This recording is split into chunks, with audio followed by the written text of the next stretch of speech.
Je retrouve Édouard Husson. On a parlé hier de révolution. On s'est posé la question de y a-t-il une révolution imminente en France? Et on a annoncé qu'on parlait de révolution et de violence, de révolution et d'insurrection. Est-ce qu'une révolution passe forcément par de l'insurrection, par de la violence? Beaucoup de gens en France ont retenu de la révolution de 1789 qu'on va utiliser un peu comme étalon, comme référence pour évoquer, développer ce qu'est la notion de révolution, même si on est bien d'accord que c'est une cote mal taillée qui mérite d'être discutée. Mais beaucoup de gens en France ont retenu que la révolution de 1789, un certain nombre disent c'est mal, c'est le combat de Lucifer contre Dieu, d'une certaine façon. Les hommes ont voulu prendre le pouvoir à la place de Dieu, mais un plus grand nombre quand même se retrouve dans les valeurs de 1789, mais disent le problème c'est qu'en 1789 il y a eu la violence, les débordements, pour un certain nombre les guerres douloureuses en Vendée, mais on peut aussi parler des massacres à Lyon, puisque la terreur a été terrible à Lyon, a fait beaucoup de morts, donc il y a dans un certain nombre de territoires en France des souvenirs très douloureux de la Révolution française encore aujourd'hui. Je crois à la sincérité de ceux qui notamment parlent de génocide vendéen. Je ne partage pas forcément l'idée qu'il y ait eu un génocide vendéen, mais je comprends les gens qui en parlent et je respecte ce point de vue. Et donc, la Révolution française, quelle que soit l'idée de base qu'on en ait, bonne ou mauvaise, est associée à des violences extrêmes et à une forme de barbarie. D'ailleurs, on a parlé à l'époque de vandalisme révolutionnaire, puisque beaucoup d'églises ont été vandalisées, comme on dit à l'époque, parfois même plus que ça. Donc il y a eu une période de troubles extrêmement violents dans certains endroits.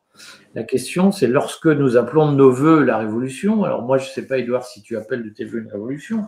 Moi, oui, je ne m'en cache pas. La question, c'est est-ce que quand on appelle de ses voeux une révolution, est-ce qu'on appelle de ses voeux un épisode de violence, un épisode d'insurrection? Est-ce que la révolution, c'est s'insurger contre le pouvoir, c'est-à-dire prendre les armes d'une façon ou d'une autre contre le pouvoir?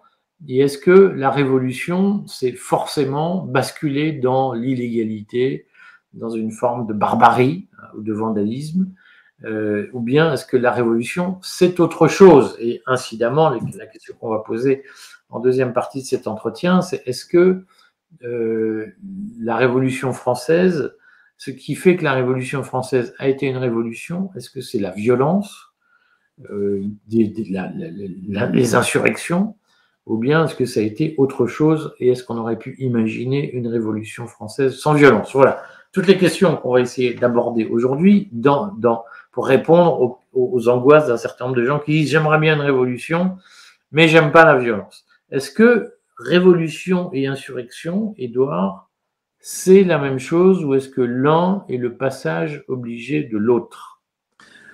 Alors, d'abord l'insurrection, tout dépend de ce qu'on appelle insurrection, mais l'insurrection peut ne pas déboucher sur une révolution. Ça peut être un soulèvement de quelques jours, puis qui retombe. Après tout, est-ce que le conflit des Gilets jaunes ne frôle pas l'insurrection et puis ça retombe?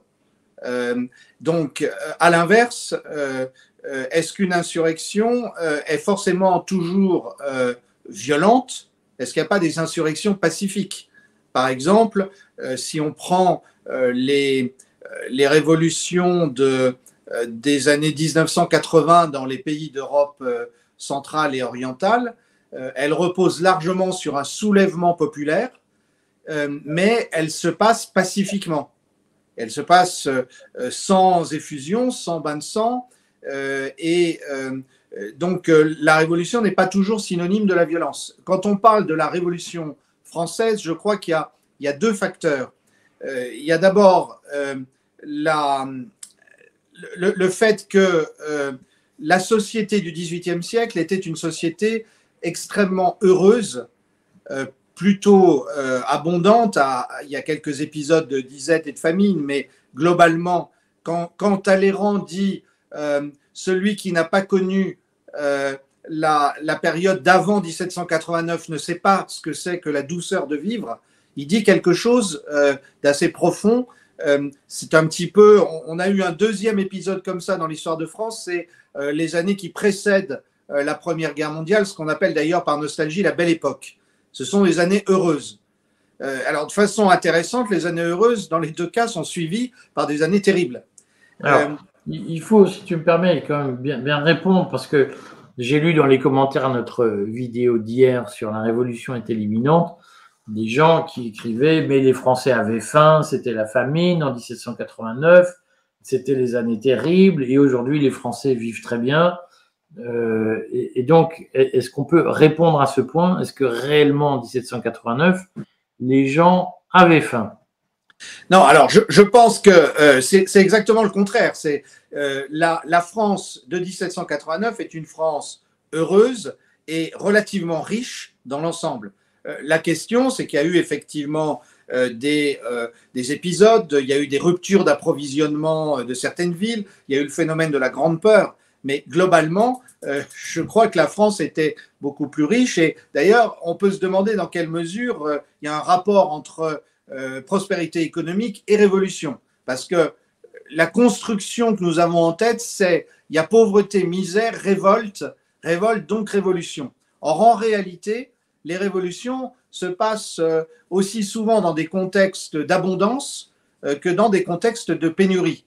Il y a un autre facteur, je crois, extrêmement important, qui est celui du niveau éducatif. La France de 1789 est une France qui est en niveau éducatif montant. Il y a de plus en plus de Français alphabétisés à l'époque et il y a de plus en plus de membres de la bourgeoisie qui ont fait de bonnes études au collège et au lycée. Et donc, on a une partie des classes moyennes et des classes moyennes supérieures qui demandent leur part de responsabilité. C'est ça aussi qui se passe. Ça explique l'insurrection du tiers-État. Mais pour revenir à notre sujet, violence ou pas, je crois qu'il y a deux facteurs. Il y a le fait que la France de 1789 est une France en fait où on le disait hier, il y a peu de police, peu d'armée, et donc le moindre geste fait par le pouvoir prend une dimension gigantesque, avec des peurs, avec des réactions. Et puis le deuxième autoritaire. Autoritaire, voilà. Et l'autre aspect des choses qu'il ne faut pas sous-estimer dans la révolution de 1789, c'est effectivement la querelle religieuse entre les catholiques et les anticatholiques, entre les chrétiens et les antichrétiens, et donc on appelait les libertins. Entre autres, mais qui ont été assez vite. Je ne pense pas qu'on puisse qualifier Robespierre de libertin, et je pense que les contemporains, en tout cas. Ceux qui, effectivement, au départ étaient, qu'on appelait les esprits forts, les libertins, les athées militants et qui, en plus, pouvaient éventuellement revendiquer un mode de vie très libre, eh bien, ces gens-là ont rapidement été dépassés par une nouvelle élite, elle, plus puritaine finalement, plus sur le modèle de la révolution anglaise des années 1640. Mais toujours est-il que la querelle religieuse a considérablement envenimé les relations entre les deux camps, et même, pour certains historiens, elle a rendu la stabilisation de la révolution quasiment impossible. D'ailleurs, 10 ans plus tard, Bonaparte sort de la révolution en signant une paix de compromis avec l'Église. Alors, c'est peut-être l'occasion de repréciser certaines choses, parce que là aussi, il y a beaucoup de commentaires. Plein de gens nous disent, vous en parlez trop, mais enfin, il se trouve que c'est surtout les commentateurs qui en parlent sur Internet. C'est la question de la franc-maçonnerie, qui, de mon point de vue, est une question annexe. Même si certains disent, c'était un complot franc-maçon, qui tout était écrit à l'avance. Certains même nous ont dit, le duc de Brunswick, dont vous avez parlé hier, était un franc-maçon infiltré parmi les émigrés. Mais il faut peut-être dire qu'il y a effectivement une rupture extrêmement forte entre la parole officielle, qui est quand même obligatoirement reconnaissante de l'existence de Dieu, et l'opposition qui s'exprime dans les sociétés savantes, qui sont très nombreuses en France. Rousseau a été primé par des sociétés savantes, qui sont souvent, effectivement, des paravents d'une franc-maçonnerie qui s'est développée à partir des années 1720 sous l'effet de pratiques très aristocratiques, puisque à la base, la franc-maçonnerie est un fait aristocratique et militaire. Et dans la pratique, la franc-maçonnerie, à l'époque, a un succès relatif parce qu'elle est le seul endroit où les élites peuvent revendiquer une forme d'athéisme ou d'agnosticisme ou de scepticisme vis-à-vis des vérités officielles. Oui. Alors, c'est tout à fait vrai. Mais là encore, il y a souvent des décalages en histoire. La grande période de déchristianisation d'une partie des élites, c'est plutôt les années 1740 à 1760. Le paradoxe, c'est que dans les années 1780, on assiste plutôt à un retour de la pratique religieuse et on a un instrument de mesure aussi pour les historiens, c'est le fait qu'il y avait eu une chute des entrées dans les ordres religieux, vocation masculine ou féminine, de moines ou de religieuses, au milieu du XVIIIe siècle et qu'il y a une remontée dans les années 1780. Ce qui explique d'ailleurs le décalage avec certains partisans de la Révolution qui développent une véritable persécution contre les catholiques qui refusent la constitution civile du clergé et d'autre part la résistance très forte jusque dans l'aristocratie, quelquefois aussi de gens qui ont retrouvé la foi dans les années 1780. Ça explique aussi le caractère inexpiable des luttes des années 1790 entre les chrétiens et les autres. Donc, comme toujours en histoire, ces phénomènes-là sont très compliqués. Et pour revenir sur les francs-maçons, on le disait hier, des francs-maçons, il y en avait dans les deux camps. Alors certains nous diront, donc ça veut dire que le camp qui défendait le roi ou l'ancien régime était infiltré, vous voyez bien. Oui, enfin sauf que pas de chance, c'est comme tu le disais à l'instant, c'est beaucoup plus du côté de la monarchie au départ et de l'aristocratie que la franc-maçonnerie s'est répandue dans un premier temps. Il y a une grande partie de la bourgeoisie qui n'avait pas accès à ça et qui n'a pas eu accès à la franc-maçonnerie avant le milieu du 19e siècle. Mais profitons-en pour faire justice d'une reconstitution historique a posteriori, le fameux livre d'Augustin Baruel qui essaye d'expliquer toute la révolution par un complot franc-maçon. La réalité, c'est que ce livre est totalement construit. Il s'appuie sur beaucoup d'affirmations et en particulier, il part de l'idée que l'ensemble des révolutionnaires, dès le départ, pensaient à établir la République. Or, la réalité, c'est que le pays se cherchait, il y avait l'aspiration à un régime plus fort, une plus forte intervention du pouvoir royal, et il y avait des partisans aussi d'une monarchie renforcée parmi ceux qui, au départ, font ce que nous appelons la révolution. La meilleure preuve de tout ça, c'est que 10 ans plus tard, Napoléon Bonaparte instaure un régime fort, une monarchie renforcée, précisément. Donc on voit que toute cette histoire est très compliquée. Puis rappelons-nous le grand contre-révolutionnaire dans les années 1810-1820, Joseph de Maistre, qui était un franc-maçon notoire. Donc tout ça n'est pas défendable, je dirais. C'est pas une thèse historique qui tient, mais je comprends qu'on essaye toujours d'expliquer les événements irrationnels, on essaye de les rationaliser en trouvant des explications quelquefois trop simples. De ce point de vue, il faut dire que la Révolution elle-même a prêché contre sa paroisse, pour reprendre une expression provocatrice, puisque la symbolique du 14 juillet, par exemple, et de la prise de la Bastille, qui donne le sentiment que la Révolution, au fond, est née d'une insurrection populaire, le peuple de Paris prend les armes, fait le coup de feu contre des troupes régulières, s'empare d'une prison, vole des armes ou utilise des armes récupérées, etc.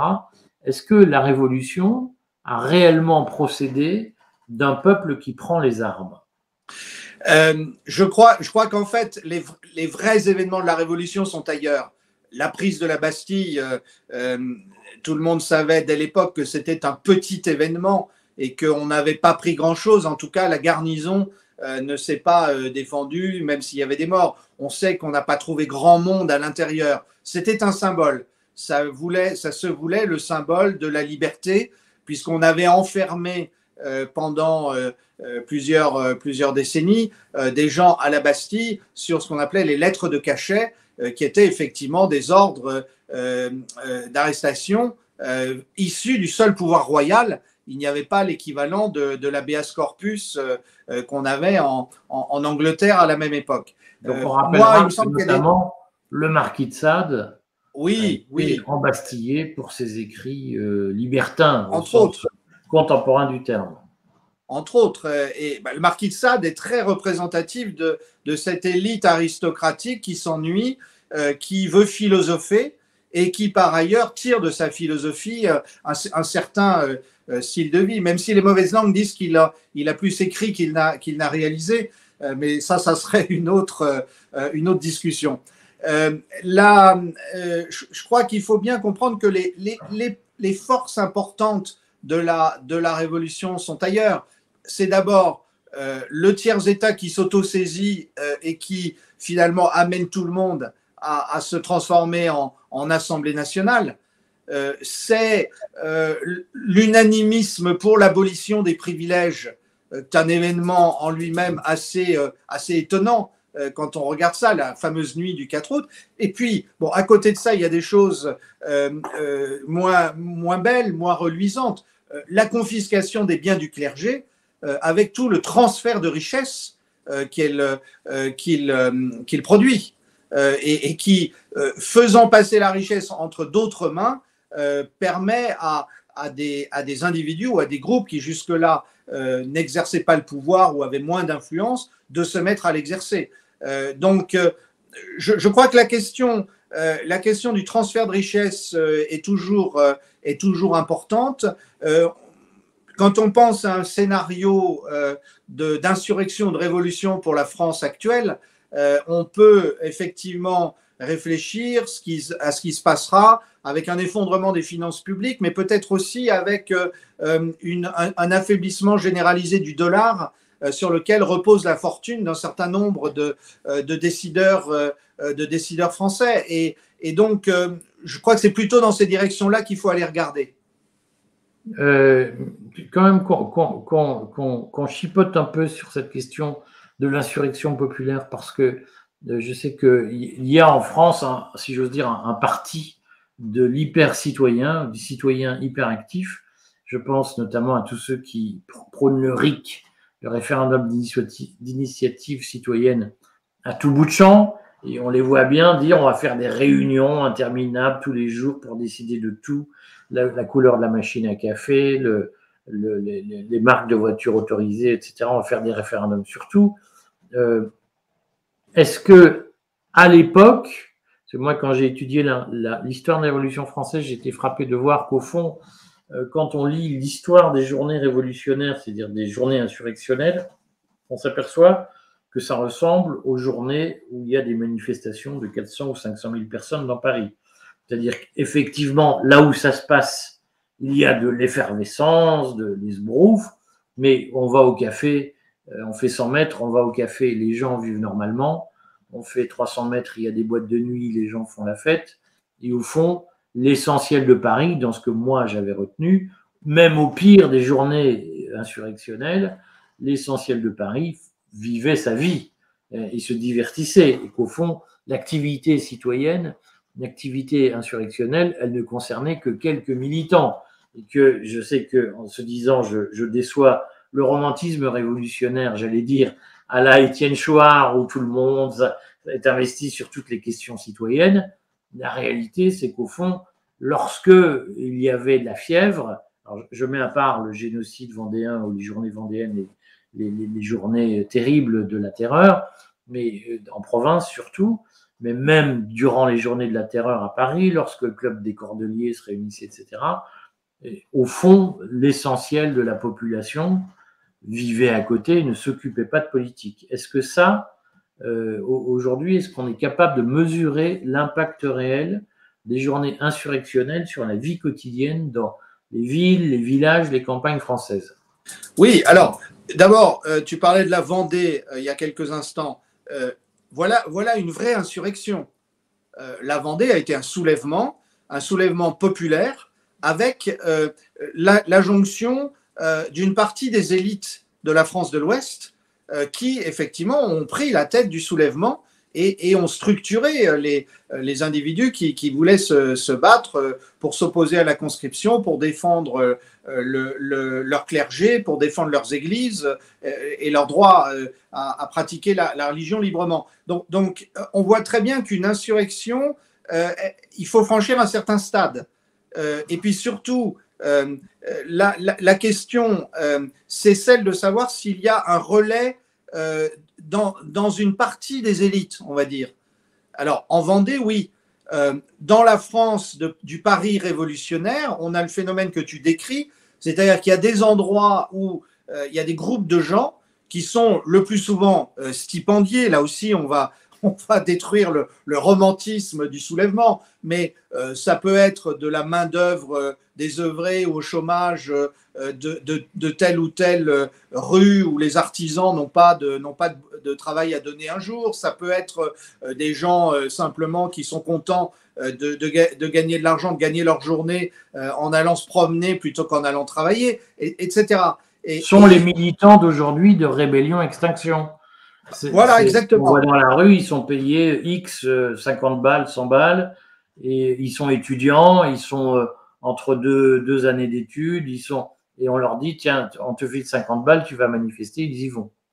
Alors, quelle est la différence avec 1789, quand on prend ce type d'exemple? C'est qu'en 1789, il y a certains freins qui n'existent pas dans le rapport à la violence et la possibilité qu'il y ait des morts. Nous sommes dans des sociétés qui supportent beaucoup moins la vue de la mort que la société d'Ancien Régime. Et donc, aujourd'hui, on voit bien que, premièrement, les capacités de manipulation du pouvoir en place sont beaucoup plus fortes, et donc ces capacités à se défendre aussi.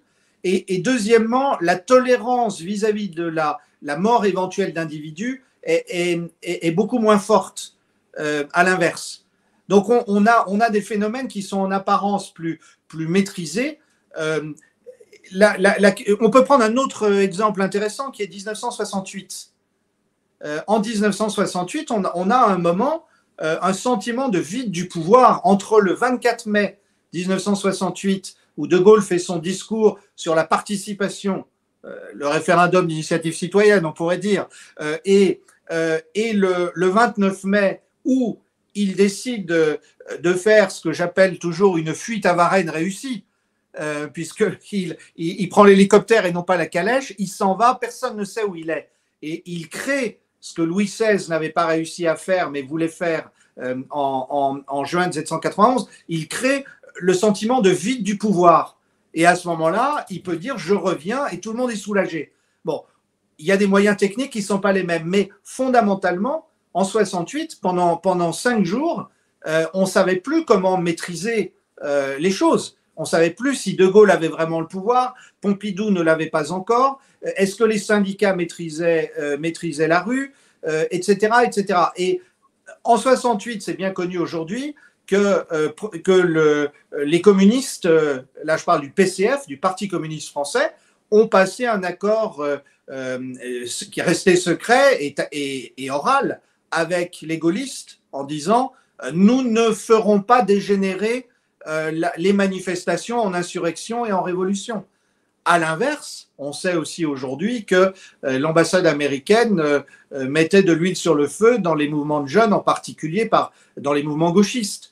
Donc on voit qu'une révolution, ça dépend aussi de beaucoup de manipulations qui sont souvent improvisées et qui ne suivent pas un plan. C'est ça que je crois beaucoup ont du mal à comprendre. C'est le point sur lequel je voulais insister, qu'on peut peut-être illustrer par 2-3 événements de la Révolution. C'est-à-dire que dans la théorie de tout est écrit à l'avance, des gens tirent les ficelles et même lorsqu'on a l'impression qu'ils sont battus à un moment, tout ça est écrit et la suite. Et aujourd'hui, c'est vrai que quand on parle de la Révolution française, moi je pense que c'est l'inconvénient de la théorie de la révolution bourgeoise qui prend le pouvoir, c'est qu'au fond, les gens se disent « Ah ben c'était écrit, les bourgeois avaient écrit la pièce et ils l'ont jouée et tout s'est passé comme ils voulaient. » En réalité, il y a des hasards dans l'histoire et la Révolution française en donne des exemples. Le 14 juillet, le peuple aurait très bien pu ne pas prendre la Bastille, ce qui n'aurait pas empêché la Révolution. On aurait pu faire une révolution sans prise de la Bastille. Moi, je voulais que tu nous reparles des conditions dans lesquelles Louis XVI a été, enfin, dans lesquelles le tribunal révolutionnaire a voté la mort de Louis XVI, puisque je trouve que c'est illustratif de ces moments où, au fond, rien n'est écrit. Alors, il y a bien des partis, si j'ose dire, des mouvements, des lobbies qui poussent à telle ou telle solution, qui ont tel ou tel projet. Il y a des conspirations, comme on dirait dans le droit communautaire, mais ce n'est pas pour ça que ça se réalise. Louis XVI, comment ça se fait que finalement, on a voté sa mort? Alors, c'est une belle question qui a été profondément renouvelée par les historiens ces dernières années. On sait beaucoup mieux comment finalement les choses ont mal tourné pour Louis XVI, ce qui n'était pas écrit d'avance. Preuve que ça n'était pas écrit d'avance, l'avant-dernier opéra de Mozart, la Clémence de Titus, c'est un hymne à la gloire de Louis XVI, ce qu'on ne sait pas souvent. Et d'ailleurs, si vous écoutez la musique, vous aurez beaucoup d'airs de la Révolution qui sont intégrés aux mélodies de Mozart. Et, Mozart qui était franc-maçon, en plus. Donc 1791, Louis XVI. Oui, 1791, tout le monde a l'impression que Louis XVI a gagné et Mozart, en accord avec l'empereur d'Autriche, bien sûr, lui rend hommage comme le bon souverain qui a mis fin à une révolte de factieux, puisque l'histoire, c'est Titus pardonnant à une conspiration. Voilà. Donc, c'est la vision qu'ont les gens. Et pour prendre un deuxième jalon, le 20 juin 1792, il y a effectivement une émeute qui menace Louis XVI, lui demandant de retirer un veto qu'il a mis, puisque la Constitution de septembre 91 lui donnait un droit de veto, un peu comme le président des États-Unis aujourd'hui par rapport au Congrès. Et Louis XVI est quasiment seul, les fameux gardes suisses se sont planqués. Il faut savoir que Louis XVI avait beaucoup de prestance, contrairement à sa réputation. Il faisait 1m92 et il était extrêmement baraqué. On l'a représenté comme gros après, mais c'est après s'être débarrassé de lui. C'était un très bel homme et qui était très sportif. Et il résiste à la pression. Alors à un moment, il met le bonnet phrygien, etc. Mais il résiste à la pression. Et dans les semaines qui suivent, dans les jours qui suivent, il y a des lettres qui arrivent de toute la France. On appelait ça des pétitions. Les communes de France félicitant le roi d'avoir sauvé la Constitution au péril de sa vie. C'est intéressant d'avoir ça parce que ça veut dire qu'à l'époque, beaucoup de Français qui suivaient les événements étaient convaincus qu'on avait trouvé un équilibre de monarchie constitutionnelle dans lequel le roi jouait un rôle. Bon, c'est le 20 juin, Robespierre fait ses valises pour Marseille. Roland, le fameux, qui est plus connu comme le mari de Madame Roland, écrit à Louis XVI pour négocier un ministère. Bon. Et puis, quelques jours plus tard, patatras, le manifeste de Brunswick. Louis XVI a l'air d'avoir joué double jeu et à ce moment-là, il apparaît comme un traître. Alors, il y a l'émeute du 10 août. Cette fois-ci, il n'y résiste pas. Il est en prison. Prise des Tuileries. La prise des Tuileries, voilà, c'est ça. Et l'arrestation du roi et son placement en détention aux archives, au Temple, à la prison du Temple. Il est emprisonné au Temple, comme on sait, et puis ensuite, il est, à la fin de l'année, il passe en procès devant l'Assemblée, et on sait que le résultat a été extrêmement juste, puisqu'il a été voté à une voix, et on dit toujours, pour forcer le trait, que c'était la voix de son cousin Philippe d'Orléans. Mathématiquement, est à la fois absurde et vrai. C'est-à-dire que c'est ça. Quand il y a une majorité à une voix, n'importe qui vote fait basculer la majorité. Ce qu'on sait, pour redire, parce que beaucoup oui, de gens fantasment là aussi, donc son cousin est donc à l'origine de la branche actuelle des héritiers du trône, oui, la branche des Orléans, c'est oui, Philippe Égalité, qui sera le père de mémoire de Louis-Philippe, qui oui, va prendre le pouvoir en 1830, enfin, qui sera choisi comme roi constitutionnel en 1830. Philippe Égalité présente, là aussi je vais faire une obsession, la particularité d'être le grand maître de l'équivalent de l'époque du Grand Orient de France. C'est-à-dire qu'il oui.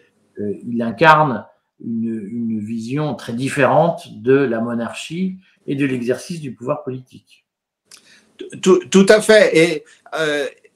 Et en même temps, la décision qu'il prend de voter la mort de son cousin, quand on en retrace ensuite les motivations, elle est compliquée, elle est un peu à motivation politique ou idéologique, elle est un peu à motivation personnelle, elle est aussi le résultat d'une pression sociologique, parce que la réalité de cette assemblée, c'est que à plusieurs moments, il s'est dessiné une majorité pour acquitter le roi.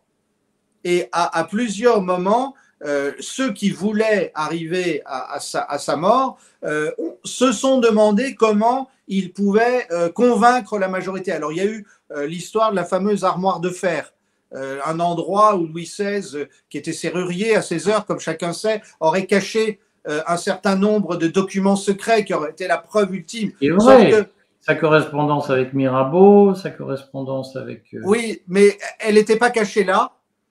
Ensuite, je ne sais pas si elle était si cachée que ça. Et en plus, personne n'a rien trouvé dans la fameuse armoire de fer qui était en fait, aujourd'hui, on dirait que c'était une fake news.